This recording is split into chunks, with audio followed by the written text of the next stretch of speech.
What's up, everybody? The UFC in June is absolutely crazy. And not only is it just crazy, this may be one of the most important months for some of these stars in the UFC in the history of the company. Let me explain. In June, right, kicking it off with UFC 302, we have Islam Makhachev versus Dustin the Diamond Poirier. The main event between these two, obviously we all know that Islam Makhachev is the number one pound-for-pound fighter at this time. He's trying to build his legacy. I don't want to say he's chasing Khabib in a sense, but he's trying to continue that reign of dominance. He wants to be that top guy. And then on the other side, you have Dustin Poirier, who he's cut his teeth in the sport. He's been around for such an extended period of time. He's, grown up in the UFC, essentially. He's one of those guys that, paid in full. He's taken the hard road, and he's done some incredible things in the sport, and it seems like all roads are leading towards, if he does not get the job done in this title fight against Islam, he may retire, and it may be the last ride for Dustin Poirier. So this could be the last time we see Poirier. And really the only thing missing from Dustin throughout his career is what? It's that undisputed lightweight title, because he's had an interim title. He's fought for the BMF belt. He's made all the money. He's fought Conor McGregor. He's fought some high-level dudes. He's been, inside the top of the division, basically inside the top 5 for years. And it's all kind of boiling down to this. Not only that, in the co-main event of 302, we have Sean Strickland versus Paulo Costa. And at first I want to say, you might say, well, all the fights are important, but just let me get to this. With Paulo Costa and Sean Strickland, again, kind of high stakes. Sean Strickland, it seems very evident to me that the UFC is not adamant about getting him another title shot. It could be his character. It could be a lot of different things. But Paulo Costa on the other side is a guy who's coming off a loss against, who did he just fight? Against Robert Whittaker, and that was a huge opportunity for Costa. Now, Costa's built his brand up to where he's kind of one of those guys where it's like whether he wins or loses, he's exciting. People are going to be tuning in. But really, whoever wins that fight, considering the stakes of the middleweight division, right? We have Khamzat versus Whittaker, which we're going to get to in a minute. We have some different things shaping up. This is a huge matchup because if Sean Strickland wins, he puts himself right back in discussion for a title shot. And then if Paulo Costa wins, he's then not that far off from a title shot again, given how exciting he is and kind of the way things would play out at middleweight. So two huge matchups going down at UFC 302. But not just that.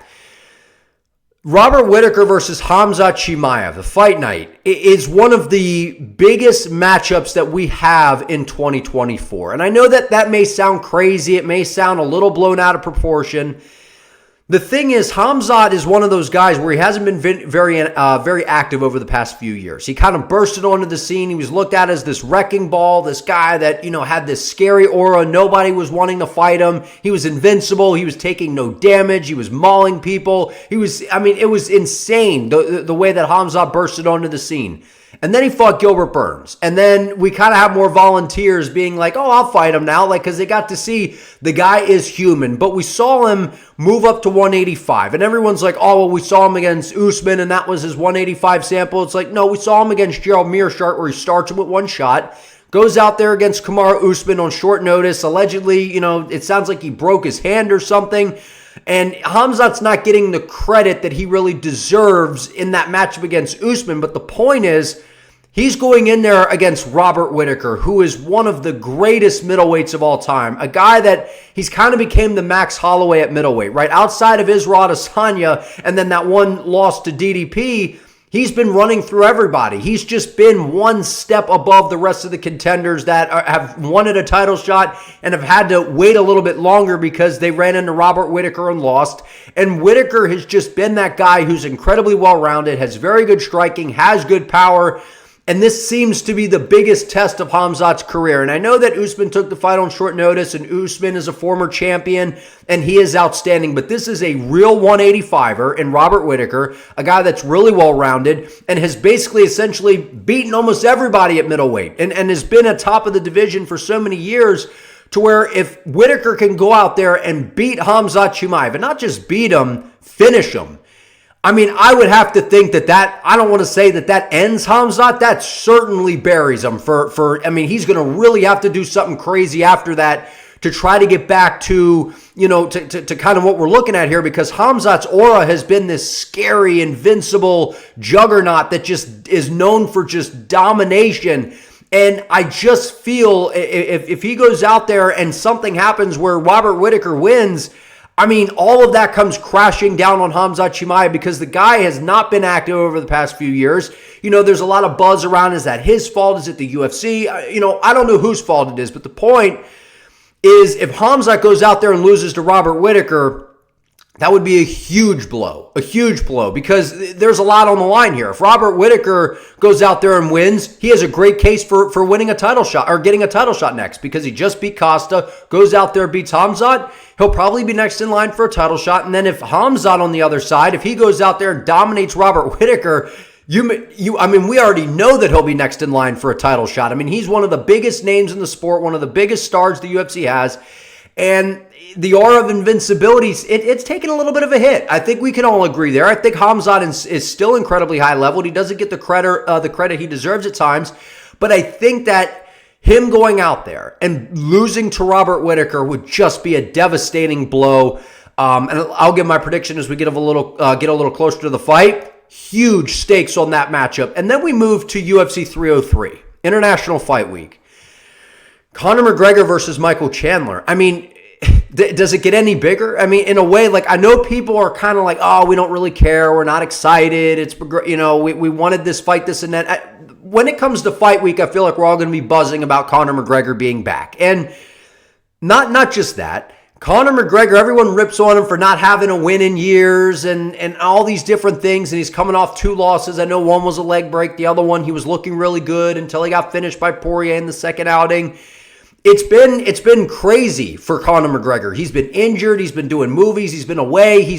Every time it seems like he's going to get active, he's sidelined. We don't see him fight. There's injuries. There's different things going on. And he's coming back against Michael Chandler, to where if Conor McGregor takes an L at UFC 303, I don't want to say it's over, but it would feel so different. It would feel so different, because people are already like, I'm not saying people aren't excited to see the Chandler-McGregor fight, but we're almost in a stage now where it doesn't have the same buzz as a normal Conor McGregor announcement, a normal Conor McGregor buildup. Like I said, when we're maybe a week out, 2 weeks out, something like that, maybe it'll be quite a bit more. But right now, it's been relatively quiet. And I know that we still have some other events going on, but if Conor McGregor goes out there and loses to Michael Chandler, we may be talking about the end of the career of Conor McGregor. And I know that Conor, it doesn't really matter. I mean, whether he wins or loses, like, people just want to tune in. He's a personality. He's exciting. He's fun. All those different things.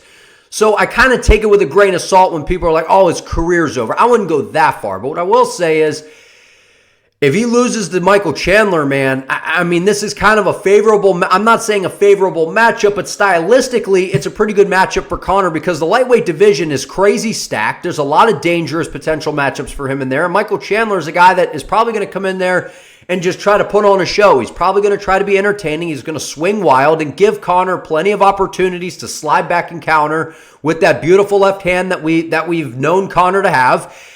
And it just feels that if Conor takes an L at UFC 303, that just the walls would come crashing in. But the point, guys, June has massive stakes on it. All around some of these fights, some of the big names inside the UFC at this point, because Masvidal has stepped away, Nate Diaz has stepped away, guys have retired, they've done different things to where the stars are very centered upon, there's not as many huge names as there once was. And we're talking about some crazy moments here in June that really are going to be kind of career-altering in a way, possibly, and I'm super excited for it. But I want to hear from you all down in the comments. Like this video, comment your thoughts. Do you agree with me? Which of these fights are you looking forward to? Do you think that I'm kind of blowing this out of proportion? Do you agree with me? Let me know. Subscribe to the channel. Help your boy out. I would appreciate it. See you next time.